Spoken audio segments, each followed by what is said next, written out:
All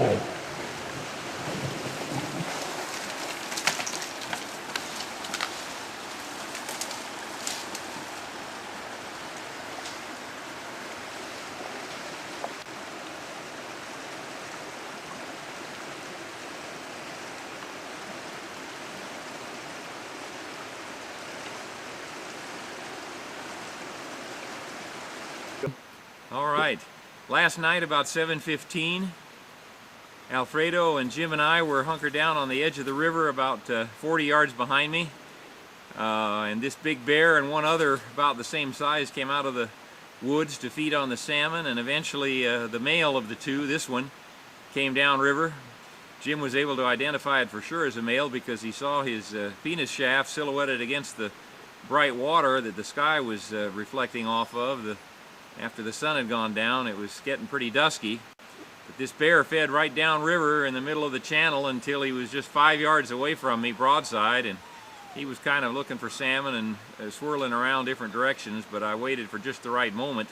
I was probably at full draw for 8 to 10 seconds, would you say, Jim? Yeah. 8 or 10 seconds, moving my bow arm as he moved, and when he finally gave me a broadside and stuck that right leg forward, the one closest to me, that right front leg, I put the arrow in right behind it. It went through both lungs, angling slightly forward and slightly down, and he spun around, practically did a 360, and then ran out of the river across from us and into the brush. And I'm guessing, Jim, that he probably didn't live more than 30 seconds. What do you think? That's about right. I mean, a bear can easily go 40 yards in 30 seconds, or a lot quicker than that when he's running, and he was. But at any rate, this bear completes for me the North American Super Slam bear bow. I think the 7th Super Slam ever taken of all 28 huntable big game species with a bow, and the first one ever done without sights.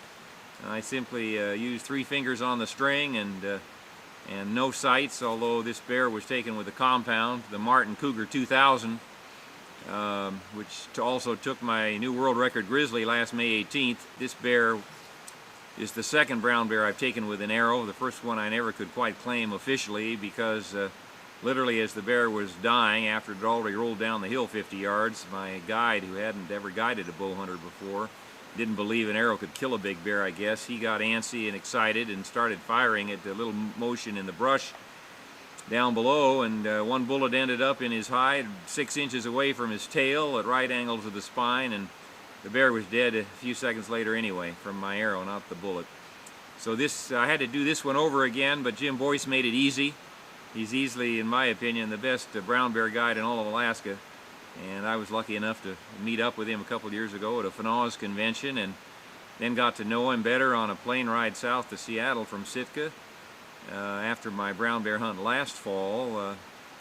And all of a sudden now here we are in the fall of '04, and I finally realized my dream. My quest is over, and now I'm going to set about writing a book over the next year or two. It'll be unlike any hunting book ever published.